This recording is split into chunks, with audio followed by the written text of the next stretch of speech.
ನಮ್ಮ ಈಗಿನ ಆಧುನಿಕ ಯುಗದಲ್ಲಿ ನಮಗೆ ಎಲ್ಲ ಸೌಲಭ್ಯಗಳು ಇವೆ. ಮನುಷ್ಯನಿಗೆ ಸಂತೋಷವಾಗಿ ಬದುಕಲು ಸಾಕಾಗುವ ಬಹುತೇಕ ಸೌಲಭ್ಯಗಳು ನಮಗಿವೆ. ಆದರೆ ಶಾಂತಿ ಮಾತ್ರ ನಮ್ಮಲ್ಲಿ ಇನ್ನೂ ನೆಲೆಯೂರಿಲ್ಲ. ಈ ಎಲ್ಲ ಸೌಲಭ್ಯಗಳು ಯಾಕಿವೆ? ನಮಗೆ ಶಾಂತಿ ದೊರಕತ್ತೆ ಅಂತ ಇವನ್ನೆಲ್ಲ ನಮ್ಮ ಸುತ್ತಮುತ್ತಲು ಇಟ್ಕೋತಿದ್ದೀವಿ. ಕಾರ್ ತಗೋತಿದ್ದೀವಿ, ಬಂಗ್ಲೆ ಕಟ್ಟಿಸ್ತಿದ್ದೀವಿ, ಹೆಲ್ತ್ ಇನ್ಶೂರೆನ್ಸ್ ಮಾಡಿಸ್ತಿದ್ದೀವಿ. ಇಷ್ಟೆಲ್ಲ ಆದಮೇಲೂ ನಮಗೆ ಒಳಗಿನ ಶಾಂತಿ ಮಾತ್ರ ಎಲ್ಯೂಸಿವ್ ಇನ್ನೂ ಸಹ ದೊರಕ್ತಿಲ್ಲ. ಅದಕ್ಕೆ ಈ ಬುದ್ಧನ ಕಥೆ ನಮಗೆ ಸಹಾಯ ಮಾಡುತ್ತೆ. ಒಂದು ವ್ಯಾಪಾರ, ಬಿಸ್ನೆಸ್, ಇದರಲ್ಲಿ ಎಲ್ಲರೂ ಸಹಜವಾಗಿ ಯಶಸ್ವಿ ಆಗೋದಿಲ್ಲ. ಯಾವುದೇ ಒಂದು ಡೊಮೈನ್ನ ವ್ಯಾಪಾರ ಅಂದರೆ ಹೋಟೆಲ್ ಉದ್ಯಮ ಇರಬಹುದು, ಪ್ರಾವಿಷನ್ ಸ್ಟೋರ್ ಇರಬಹುದು, ಮೆಡಿಕಲ್ ಶಾಪ್ ಇರಬಹುದು, ಅಥವಾ ಯಾವುದೋ ಒಂದು ಮೊಬೈಲ್ ರೀಚಾರ್ಜ್ ಅಂಗಡಿ ಇರಬಹುದು. 10% 10% ಜನ ಮಾತ್ರ ದೊಡ್ಡ ಮಟ್ಟದ ಯಶಸ್ಸನ್ನು ಕಾಣ್ತಾರೆ. ಇನ್ನು 30% ಜನ ಒಂದು ಸಾಧಾರಣ ರೀತಿಯ ಯಶಸ್ಸನ್ನು ಕಾಣ್ತಾರೆ. ಜೀವನದಲ್ಲಿ ಎಲ್ಲವೂ ಸಿಗುವಷ್ಟು ಯಶಸ್ಸು ಅಷ್ಟೇ, ಒಂದು ಕಾರು, ಒಂದು ಮನೆ ಕಟ್ಕೊಳ್ಳೋ ಅಷ್ಟು ಯಶಸ್ಸನ್ನು ಕಾಣ್ತಾರೆ, ಅದರಲ್ಲಿ ಸಂತೃಪ್ತಿಯನ್ನು ಕಾಣ್ತಾರೆ. ಇನ್ನು 60% ಜನ ವೈಫಲ್ಯವನ್ನು ಅನುಭವಿಸ್ತಾರೆ. ಅಂದರೆ ಈ ವ್ಯಾಪಾರದ ಪ್ರಕೃತಿಯೇ ಹಾಗೆ, ಎಲ್ಲರನ್ನೂ ಅದು ಯಶಸ್ವಿಯಾಗಲು ಬಿಡೋದಿಲ್ಲ.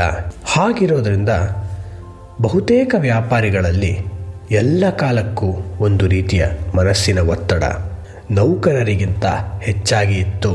ಯಾಕಂದರೆ ನೌಕರರು ತಮ್ಮ ಕೆಲಸವನ್ನು ತಾವು ಮಾಡುವುದು ಮುಖ್ಯ. ಪ್ರತಿದಿನ ಎಷ್ಟು ಬಿಸ್ನೆಸ್ ಆಯಿತು, ಎಷ್ಟು ಪ್ರಾಫಿಟ್ ಬಂತು, ಎಷ್ಟು ನಿವ್ವಳ ಲಾಭ ಇದೆ, ಇದರ ಬಗ್ಗೆಲ್ಲ ಅವರು ಹೆಚ್ಚು ಚಿಂತಿಸಬೇಕಾಗಲ್ಲ. ತಮ್ಮ ಕೆಲಸವನ್ನು ಮಾಡಿದರೆ ಸಂಬಳ, ಸ್ಯಾಲ್ರಿ ಬಂದೇ ಬರುತ್ತೆ. ಹಾಗಂತ ಅವ್ರಿಗೇನು ಸ್ಟ್ರೆಸ್ ಕಡಿಮೆ ಇರುತ್ತೆ ಅಂತಲ್ಲ. ಆದರೆ ಈ ಲಾಭ ನಷ್ಟ ಇದರ ಬಗ್ಗಿನ ಚಿಕ್ಕ ಚಿಕ್ಕ ವಿಷಯಗಳು, ಹಲವು ಡೀಟೇಲ್ಸ್, ಸಂಕೀರ್ಣ ವ್ಯವಸ್ಥೆಗಳನ್ನು ತಿಳ್ಕೊಂಡು ಪ್ರತಿದಿನವೂ ಅದರ ಬಗ್ಗೆ ಚಿಂತಿಸೋ ಅವಶ್ಯಕತೆ ಇರೋದಿಲ್ಲ. ಅದರಿಂದ ಸಹಜವಾಗಿ ವ್ಯಾಪಾರಿಗಳಲ್ಲಿ ಸ್ವಲ್ಪ ಮಟ್ಟದ ಮನಸ್ಸಿನ ಒತ್ತಡ ಹೆಚ್ಚಿರುತ್ತೆ. ಇದು ಎಲ್ಲ ಕಾಲಕ್ಕೂ ಸತ್ಯ. ಹೀಗೆ ಬುದ್ಧನ ಕಾಲದಲ್ಲಿ ಒಬ್ಬ ಶ್ರೀಮಂತ ವ್ಯಾಪಾರಿ ಇದ್ದ. ತಾನು ಬಡತನದಲ್ಲಿ ಹುಟ್ಟಿ ಕಷ್ಟಪಟ್ಟು ಹಣ, ಸಂಪತ್ತು, ಶ್ರೀಮಂತಿಕೆ ಸಂಪಾದಿಸಿ ಎಲ್ಲರೂ ಅವನ ಕಡೆ ತಿರುಗಿ ನೋಡೋಂಗೆ ಬದುಕಿದ್ದ. ಅವನಿಗೆ ವಸ್ತು ಜಗತ್ತಿನಲ್ಲಿ, ಮೆಟೀರಿಯಲ್ ವರ್ಲ್ಡ್, ಅದರಲ್ಲಿ ಸಿಗುವ ಎಲ್ಲವೂ ಸಿಕ್ಕಿತ್ತು. ಆಗಿನ ಕಾಲದಲ್ಲಿ ಏನೇನು ತೆಗೆದುಕೊಳ್ಳಬಹುದೋ ಎಲ್ಲವನ್ನೂ ಕೊಂಡು ಸಂತೋಷವಾಗಿದ್ದೀನಿ ಅಂತ ಅಂದ್ಕೊಂಡಿದ್ದ. ಆದರೆ ಒಳಗೆ ಮನುಷ್ಯ ಇನ್ನೂ ಹೋರಾಡ್ತಾ ಇದ್ದ. ಯಾಕೆ? ಶಾಂತಿ ನೆಲೆಸಿರಲಿಲ್ಲ. ಇನ್ನೂ ಏನೋ ಕಳಕೊಂಡ ಅನುಭವ. ಹೊರ ಜಗತ್ತಿಗೆ ಎಲ್ಲ ಇದೆ ಅಂತ, ಒಳಗೆ ಪೂರ್ತಿ ಖಾಲಿ. ಏನು ಮಾಡೋದು ಅಂತ ಯೋಚಿಸ್ತಿದ್ದಾಗ ಯಾರೋ ಹೇಳಿದರು, ಬುದ್ಧ ಅಂತ ಒಬ್ಬ ಇದ್ದಾನೆ, ಅವನು ಈ ಜಗತ್ತಿನ ಎಲ್ಲರಲ್ಲೂ ಒಳಗಿನ ಶಾಂತಿಯನ್ನು ಎಚ್ಚರಗೊಳಿಸಿ ನೆಮ್ಮದಿ ಕೊಡಕ್ಕೆ ಹುಟ್ಟಿ ಬಂದಿರುವ, ಅವತರಿಸಿ ಬಂದಿರುವ ಮಹಾಪುರುಷ. ಅವನನ್ನು ನೀನು ಭೇಟಿಯಾದರೆ ಖಂಡಿತ ಸಿಗತ್ತೆ ಅಂತ. ಇವನಿಗೊಂಥರ ತುಂಬ ಖುಷಿಯಾಯಿತು. ಬುದ್ಧನಿದ್ದ ಜಾಗಕ್ಕೆ ರಭಸವಾಗಿ ನಡೆದುಕೊಂಡು ಬಂದ. ಬುದ್ಧ ಎಂದಿನಂತೆ ತನ್ನ ಶಿಷ್ಯರೊಡನೆ ಶಾಂತ ಚಿತ್ತತೆಯಿಂದ ಮಂದಸ್ಮಿತನಾಗಿ ಪಾಠವನ್ನು ಬೋಧಿಸ್ತಿದ್ದ. ವ್ಯಾಪಾರಿಗೆ ಕಾಯಲು ಸಮಯವಿಲ್ಲದಂತೆ ರಭಸವಾಗಿ ನಡೆದುಕೊಂಡು ಬಂದು ಬುದ್ಧನ ಮುಂದೆ ನಿಂತ. ಬುದ್ಧನ ಶಿಷ್ಯಂದ್ರಿಗೆಲ್ಲ ಸಿಟ್ಟು ಬಂತು. ಪಾಠ ನಡೀತಿದ್ದಾಗ ಹೆಂಗೆ ಬಂದಿದ್ದಾನೆ, ಈ ಡೋಂಟ್ ಹ್ಯಾವ್ ಮ್ಯಾನರ್ಸ್ ಅಂತ ಸಿಟ್ಟು ಮಾಡಿಕೊಂಡ್ರು. ಆದರೆ ಬುದ್ಧ ಮಾತ್ರ ಎಂದಿನಂತೆ ಮಂದಸ್ಮಿತನಾಗಿ ಶಾಂತ ಚಿತ್ತತೆಯಿಂದ ಕುಳಿತಿದ್ದ.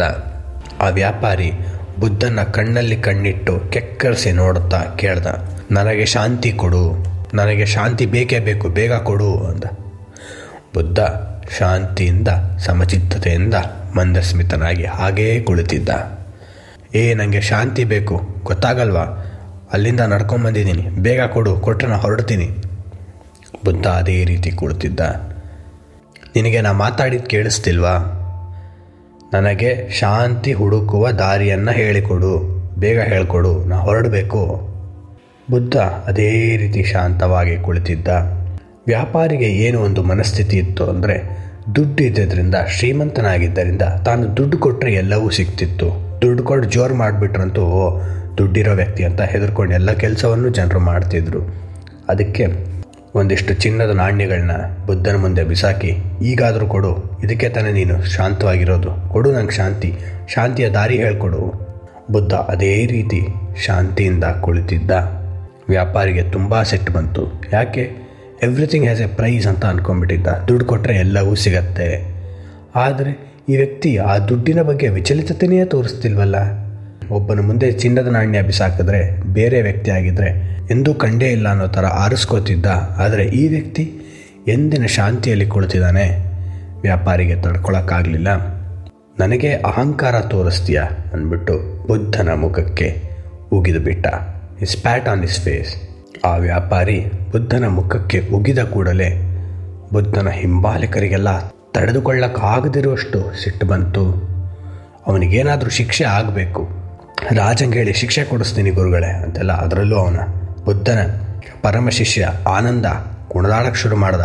ಇವನು ಇವತ್ತು ಬದುಕಕ್ಕೆ ಬಿಡಲ್ಲ, ಹಂಗೆ ಮಾಡೋಕ್ಕೆ ಬಿಡಲ್ಲ, ಇವರಿಗೆಲ್ಲ ಶಿಕ್ಷೆ ಆಗಬೇಕು, ದುಡ್ಡಿದೆ ಅನ್ನೋ ಕಾರಣಕ್ಕೆ ಅಹಂಕಾರ ಈ ವ್ಯಾಪಾರಿಗೆ.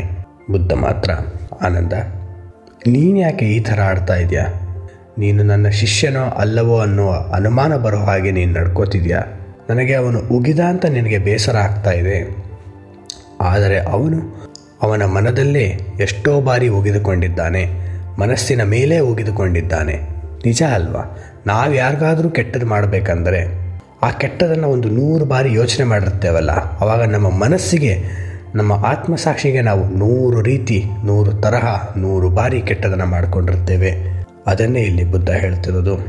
ಅವನು ಉಗಿದುಕೊಂಡಿದ್ದು ಅವನ ಮನಸ್ಸಿನ ಮೇಲೆ, ಅವನ ಆತ್ಮಸಾಕ್ಷಿಯ ಮೇಲೆ. ಯಾಕೆ? ಅರ್ಥ ಮಾಡಿಕೊಳ್ಳಿ ಶಿಷ್ಯರೇ, ಅವನು ತನ್ನೊಳಗಡೆಯೇ ಹೋರಾಡ್ತಿದ್ದಾನೆ. ತೊಳಲಾಟ ಶುರುವಾಗಿದೆ, ಶಾಂತಿ ಇಲ್ಲ. ನೀವ್ಯಾಕೆ ಹೀಗೆ ರೇಗಾಡಿ ನಿಮ್ಮ ಮನಸ್ಸು ಕೆಡಿಸ್ಕೋತಿದ್ದೀರಿ? ಆ ವ್ಯಕ್ತಿ ಬಡವ. ನೋಡಿ ಬುದ್ಧನ ಪದಗಳು ಹೇಗಿದೆ. ಶ್ರೀಮಂತ ವ್ಯಕ್ತಿ ಅವನ ಮುಂದೆ ನಿಂತಿದ್ದರು. ಪಾಪ ಆ ವ್ಯಕ್ತಿ ಬಡವ ಬಂದು ಉಗಿದ್ರೆ ನೀವು ಯಾಕೆ ಬೇಸರ ಮಾಡ್ಕೋತೀರಾ? ಈತ ನೆಮ್ಮದಿ ಮತ್ತು ಮನಸ್ಸಿನ ಶಾಂತಿ ಇಲ್ಲದ ಬಡವ. ಹಣವೇನೋ ಇರಬಹುದು, ಅವನ ಸಂಪತ್ತನ್ನು ನೋಡಿದರೆ ಅವನು ಶ್ರೀಮಂತ. ಆದರೆ ಮನಃಶಾಂತಿ, ಏಕಚಿತ್ತತೆ ಅವನೆಲ್ಲ ನೋಡಿದ್ರೆ ಆತ ಅವು ಯಾವುದೂ ಇಲ್ಲದ ಬಡವ, ತಿನ್ನಕ್ಕಿಲ್ಲದ ಕಡುಬಡವ. 10 ಪೈಸೆ ಕದ್ರೆ ನೀವು ರಾಜಂಗೆ ಹೋಗಿ ಕಂಪ್ಲೇಂಟ್ ಮಾಡ್ತೀರಾ?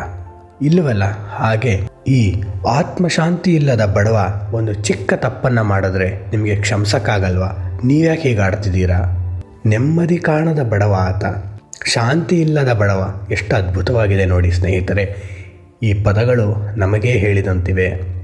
ನಾವು ಅಷ್ಟೇ ಅಲ್ವಾ? ಎಲ್ಲವೂ ಇದೆ, ಆದರೆ ಒಳಗಿನ ಬಡತನ. ನಮಗೆ ಕೆಟ್ಟದನ್ನು ಮಾಡುವವರು ಅವರು ತಮಗೂ ಸಹ ಅದಕ್ಕಿಂತ ಹೆಚ್ಚು ಕೆಟ್ಟದನ್ನು ಮಾಡ್ಕೋತಿರ್ತಾರೆ ಅನ್ನೋದನ್ನು ನಾವು ಮರೆಯುವುದು ಬೇಡ. ನಮಗೆ ಯಾರಾದರೂ ಕೆಟ್ಟದನ್ನು ಮಾಡಿದರೆ ಅದಕ್ಕೆ 100 ಪಟ್ಟು ಕೆಟ್ಟದನ್ನು ಅವರಿಗವರೇ ಮಾಡ್ಕೋತಿರ್ತಾರೆ.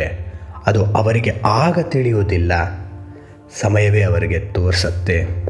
ಕೇಳುತ್ತಿದ್ದ ವ್ಯಾಪಾರಿಗೆ ಏನೂ ಅರ್ಥನೇ ಆಗಲಿಲ್ಲ ಏನು ನಡೀತಿದೆ ಅಂತ.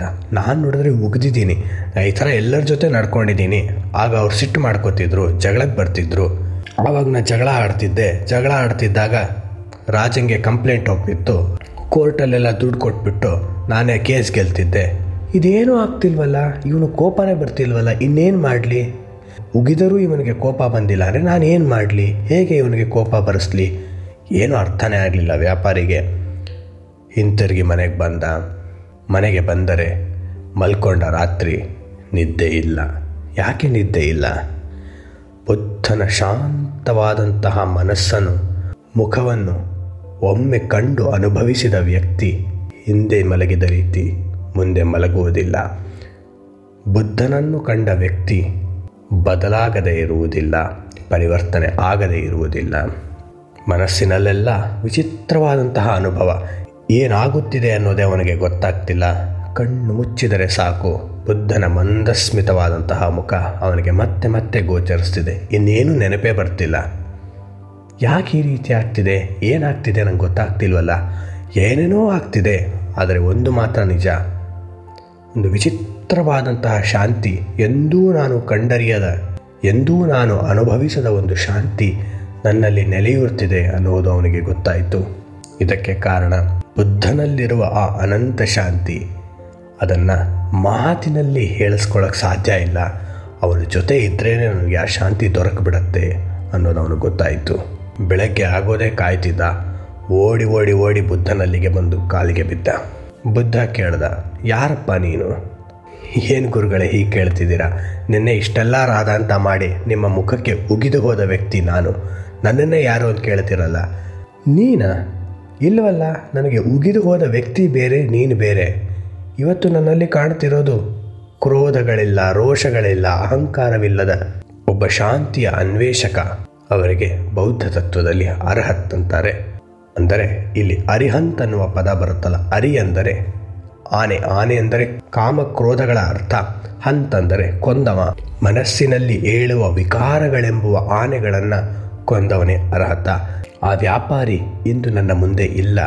ನನ್ನ ಮುಂದಿರುವುದು ಶಾಂತಿಯನ್ನು ತನ್ನ ಮನದಲ್ಲಿ ಕಂಡುಕೊಂಡ ಅನುಭವಿಸಿದ ವ್ಯಕ್ತಿ. ಅವನು ಮಾತ್ರ ನನ್ನ ಮುಂದೆ ನಿಂತಿದ್ದಾನೆ. ಇದನ್ನು ಕೇಳುತ್ತಿದ್ದ ವ್ಯಾಪಾರಿ ಕಣ್ಣಲ್ಲಿ ನೀರು ಬಂತು. ಬುದ್ಧ ಅತ್ಯಧಿಷ್ಠದ ಶಾಂಗುಳಂ ಅಂತ ಪುರುಷ ಸೂಕ್ತದಲ್ಲಿ ಹೇಳುವ ಹಾಗೆ, ಎಷ್ಟು ನಾವು ಅವನನ್ನು ಎಣಿಸಲು ಅಳಿಯಲು ಪ್ರಯತ್ನಿಸಿದರೂ ಅದರ ಆಚೆ ನಿಲ್ತಾನೆ. ಅಂದರೆ ಅನ್ಎಕ್ಸ್ಪ್ಲೈನಬಲ್. ಮೊದಲೇ ದೊಡ್ಡತನ ತೋರಿಸಿದ್ದ, ಇವತ್ತು ಇದ್ದಿದ್ದೂ ದೊಡ್ಡವನಾಗ್ತಿದ್ದಾನೆ. ಅವನನ್ನು ಒಂದು ಸೈಜ್ ಅಪ್ ಅಂತಾರಲ್ಲ, ಅಂದರೆ ನಾವು ಒಂದು ಚೌಕಟ್ಟಿನಲ್ಲಿ ಅವನ ದೊಡ್ಡತನವನ್ನು ಅಳಿಯೋಕ್ಕೆ ಸಾಧ್ಯ ಇಲ್ಲ. ಬುದ್ಧ ಇಷ್ಟು ದೊಡ್ಡವನಪ್ಪ ಅಂತ ನಾವು ತಿಳ್ಕೊಂಡ್ರೆ ಅದಕ್ಕಿಂತ ದೊಡ್ಡವನಾಗಿರ್ತಾನೆ. ಅಷ್ಟರಲ್ಲಿ ಬುದ್ಧನ ಶಿಷ್ಯರು ಆ ವ್ಯಾಪಾರಿಗೆ ತಾವು ತೊಡುವ ಸರಳವಾದಂತಹ ವಸ್ತ್ರವನ್ನು ತಂದು ಕೊಡ್ತಾರೆ. ತಂದಿಡ್ತಿದ್ದಾಗೆ ಅವನಿಗೆ ಅರ್ಥ ಆಗತ್ತೆ, ನನಗೂ ಬುದ್ಧ ಶಿಷ್ಯ ಪದವಿಯನ್ನು ಕೊಡ್ತಿದ್ದಾನೆ ಅಂತ. ಅವನು ಶಿಷ್ಯರೊಂದಿಗೆ ಕುಳಿತು ಪಾಠ ಕೇಳಲು ಆರಂಭಿಸಿದಾಗ ಬುದ್ಧ ಹೀಗೆ ಹೇಳ್ತಾನೆ, ನಾವು ಶಾಂತಿ ಬೇಕೆಂದರೆ ವ್ಯಾಪಾರಿ ಮನೋಭಾವವನ್ನು ಬಿಡಬೇಕು. ಯಾಕಂದರೆ ಆ ಪಾರಮಾರ್ಥಿಕ ಶಕ್ತಿ ಶಾಂತಿಯನ್ನು ವ್ಯಾಪಾರದ ರೀತಿ ನಮಗೆ ಕೊಡೋದಿಲ್ಲ. ನಾವು ಶಾಂತಿಯ ಅನ್ವೇಷಕರಾಗಬೇಕು. ಎಲ್ಲಿ ಹುಡುಕಬೇಕು?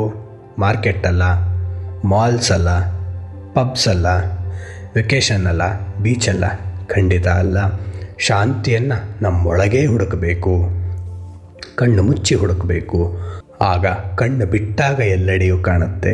ಸ್ನೇಹಿತರೆ, ನಾವು ಸಹ ಆ ವ್ಯಾಪಾರಿ ಮನೋಭಾವವನ್ನು ಶಾಂತಿ ಹುಡುಕುವಾಗ ಆದಷ್ಟು ಬಿಡಕ್ಕೆ ಪ್ರಯತ್ನಿಸೋಣ.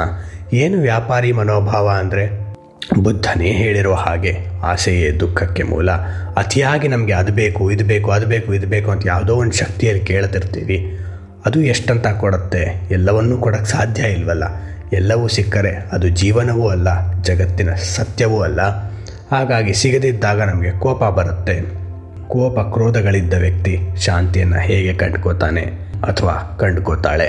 ಅದರಿಂದ ನಾವು ಆ ವ್ಯಾಪಾರಿ ಮನೋಭಾವ ಇದೆಯಲ್ಲ, ಅದನ್ನು ಬಿಟ್ಟರೆ ಮಾತ್ರ ಶಾಂತಿ ಸಿಗತ್ತೆ. ಒಂದು ಸಣ್ಣ ಬೈಬಲಿನ ಕಥೆ ಜಾನ್ 2.13 ಬರುತ್ತೆ. ಯೇಸು ಕ್ರಿಸ್ತ ಜೆರುಸಲೇಮ್ಗೆ ಹೋದಾಗ ಒಂದು ಮಂದಿರ ಇರುತ್ತೆ. ಆ ಮಂದಿರದ ತುಂಬ ವ್ಯಾಪಾರಿಗಳು, ಗಿರವಿ ಜನ, ಅಂದರೆ ಹಣವನ್ನು ಕೊಡ್ತಾರಲ್ಲ, ಚಿನ್ನವನ್ನು ತೆಗೆದುಕೊಂಡು ದುಡ್ಡಿನ ವ್ಯವಹಾರವನ್ನು ಮಾಡೋರೇ ಬರೀ ವ್ಯವಹಾರಸ್ಥರೇ ಆ ಟೆಂಪಲ್ ಅಂದರೆ ಮಂದಿರವನ್ನು ಆಕ್ರಮಿಸ್ಕೊಂಡು ಬಿಟ್ಟಿದ್ದರು. ಜೀಸಸ್ಗೆ, ಯೇಸು ಕ್ರಿಸ್ತನಿಗೆ ಅದನ್ನು ನೋಡಿ ತಾಳಲಾರದಷ್ಟು ಸಿಟ್ಟು ಬಂತು. ಒಳಗಡೆ ಹೋಗಿ ಎಲ್ಲರನ್ನು ಚಾಟಿ ಅಂತಾರಲ್ಲ, ಬಾರ್ಕೋಲು, ಅದನ್ನು ತಗೊಂಡು ಹೊಡೆದು ಎಲ್ಲರನ್ನೂ ಆ ಮಂದಿರದಿಂದ ಆಚೆ ಹಾಕ್ದ. ಪ್ರಾಣಿಗಳನ್ನು ಮಾರೋರು, ಬಟ್ಟೆಗಳನ್ನು ಮಾರೋರು, ಹಣದ ವ್ಯವಹಾರ ಮಾಡೋರು, ಗಿರ್ವಿ ಅಂಗಡಿಯವರು ಎಲ್ಲರೂ ಕಿತ್ತು ಓಡಿಸ್ಬಿಟ್ಟು ಹೇಳ್ದ, ಮಂದಿರವನ್ನು ಯಾವತ್ತೂ ವ್ಯಾಪಾರಕ್ಕೆ ಉಪಯೋಗಿಸಬೇಡಿ ಅಂತ. ಏನು ಇದರ ಅರ್ಥ? ಈ ಸಾಂಕೇತಿಕ ಅರ್ಥ ಅಂದರೆ ಆ ವ್ಯಾಪಾರಿಗಳು ಅಂದರೆ ನಮ್ಮ ಮನದಲ್ಲಿರುವ ಅಹಂಕಾರವೆಂಬ ವ್ಯಾಪಾರಿ. ಆ ರೀತಿ ಅರ್ಥೈಸ್ಕೋಬೇಕು ಬೈಬಲನ್ನು ಅಥವಾ ಯಾವುದೇ ದೊಡ್ಡ ಕೃತಿಯನ್ನು. ಈ ಮಂದಿರ, ಟೆಂಪಲ್ ಇರುವುದು ಸೆಲ್ಫ್ ಸರೆಂಡರ್ಗೆ, ನಮ್ಮನ್ನು ನಾವು ಆ ಪಾರಮಾರ್ಥಿಕ ಶಕ್ತಿಗೆ, ಶಾಂತಿಗೆ, ಅದ್ವೈತದ ಅನುಭವಕ್ಕೆ ಅರ್ಪಿಸಿಕೊಳ್ಳಕ್ಕಿರುವ ಸ್ಥಳ. ಹಾಗೆ ಅಂದರೆ ಆ ಮಂದಿರ ಎಂದರೆ ನಮ್ಮ ಮನಸ್ಸನ್ನು ಅದಕ್ಕೆ ಅರ್ಪಿಸ್ಕೋಬೇಕು. ಇಷ್ಟು ಕೊಟ್ಟರೆ ಅಷ್ಟು ಬರುತ್ತೆ ಅಂದರೆ ಅದು ಶಾಂತಿ ಅಲ್ಲ, ದೈವವೂ ಅಲ್ಲ, ಪಾರಮಾರ್ಥಿಕ ಶಕ್ತಿಯೂ ಅಲ್ಲ. ನಮ್ಮಲ್ಲಿರುವ ವ್ಯಾಪಾರಿಯನ್ನು ಸ್ವಲ್ಪ ಮಟ್ಟಿಗೆ ದಿನಕ್ಕೆ 20-30 ನಿಮಿಷನಾದರೂ ಸೈಲೆಂಟ್ ಮಾಡೋಣ, ಮಲಗಿಸೋಣ. ಅವತ್ತು ಗಮನಿಸಿ ನೋಡಿ ಸ್ನೇಹಿತರೆ, ಶಾಂತಿಯ ಮೊದಲ ಮೊಳಕೆ ಒಡೆದು ಅನಂತ ಶಾಂತಿಯ ಅನುಭವ ಆಗುತ್ತೆ. ಶಾಂತಿ ಎಂದರೆ ಮೌನ. ಮೌನ ಎಂದ ಕೂಡಲೇ ಮಾತಿಲ್ಲದ ಮೌನ ಅಲ್ಲ, ಬಾಯಿ ಮುಚ್ಚಿಬಿಟ್ಟು ನಾವು ವ್ರತ ಮಾಡ್ತೀವಲ್ಲ ಆ ಮೌನ ಅಲ್ಲ. ಅದರ ಮೂಲ ಉದ್ದೇಶ ಯೋಚನೆ, ಒತ್ತಡ, ಕಾಮ, ಕ್ರೋಧಗಳು ಮನದಲ್ಲೇ ಇಲ್ಲದ ಮೌನ. ಮಾತಿಲ್ಲದ ಮೌನ ಅಲ್ಲ, ಮನದಲ್ಲಿನ ಮೌನ ಅನಂತ ಶಾಂತಿಯನ್ನು ಕೊಡುತ್ತೆ. ಅದು ಹುಡುಕಿದ್ರೆ ಸಿಗೋದಿಲ್ಲ, ವ್ಯಾಪಾರಿ ಮನೋಭಾವದಿಂದ ಇದ್ದದ್ದೂ ಸಿಗೋದಿಲ್ಲ, ಎಚ್ಚರಗೊಂಡರೆ ಸಿಗತ್ತೆ. ಬುದ್ಧ ಹೇಳಿದ್ದೇ ಅದಲ್ವ, ಏನು ಮಾಡೋದು ಬೇಡ, ನೀನು ಎಚ್ಚರಗೊಳ್ಳು, ನೀನು ಎಚ್ಚರವಾಗು. ಜೀವನದಲ್ಲಿ ನನಗೂ ಸಾವು ಇದೆ, ನನಗೂ ಅಂತ್ಯವಿದೆ, ಅದು ಜಗತ್ ಸತ್ಯ. ಇದರ ಅರಿವು ನಿನಗೆ ಉಂಟಾದಾಗ ಶಾಂತಿ ಒಳಗೆ ಹುಡುಕಿ ಬರುತ್ತೆ. ಅದು ನಿಜಾನೂ ಹೌದು. ಚಿಕ್ಕ ಚಿಕ್ಕ ವಿಷಯಕ್ಕೆ ನಾವು ತಲೆ ಕೆಡಿಸ್ಕೋತಿರ್ತೀವಿ. ಯಾವಾಗೋ ಟ್ರಾಫಿಕಲ್ಲಿ ಯಾರೋ ಅಡ್ಡ ನಿಂತಿದ್ರು ಅಂತ ಕೋಪ ಮಾಡ್ಕೋತೀವಿ. ಬಸ್ಸಲ್ಲಿ ಯಾರೋ ಸೀಟ್ ಬಿಡಲಿಲ್ಲ ಅಂತ ನಮಗೆ ಕೋಪ ಬರುತ್ತೆ. ಈ ಚಿಕ್ಕ ಚಿಕ್ಕ ವಿಷಯಗಳು ಇಟ್ ಶುಡ್ ನಾಟ್ ಮ್ಯಾಟರ್, ನಮಗೆ ತುಂಬ ಪ್ರಭಾವವನ್ನು ಬೀರಬಾರ್ದು. ಇದರಲ್ಲಿರುವ ಈ ವ್ಯಾಪಾರಿ ಮನೋಭಾವ ಕಡಿಮೆ ಆದಾಗ ನಮಗೆ ಅನಂತ ಶಾಂತಿ ದೊರಕತ್ತೆ. ಅದರಿಂದ ಬುದ್ಧ ಹೇಳಿದ ಅನಂತ ಶಾಂತಿಯನ್ನು ನಾವು ನಮ್ಮೊಳಗಡೆಯೇ ಆ ವ್ಯಾಪಾರಿ ಮನೋಭಾವವನ್ನು ಬಿಟ್ಟು ಪಡೆಯಲು ಪ್ರಯತ್ನಿಸೋಣ. ಧನ್ಯವಾದ. ನಮ್ಮ ಆಧ್ಯಾತ್ಮಿಕ ಪಥದಲ್ಲಿ ಆಸಕ್ತಿ ಇರುವವರು ನಮ್ಮ ಯೂಟ್ಯೂಬ್ ಚಾನಲ್ ಅಬೌಟ್ ಸೆಕ್ಷನಲ್ಲಿ ಹೆಚ್ಚಿನ ಮಾಹಿತಿ ಪಡೆಯಬಹುದು.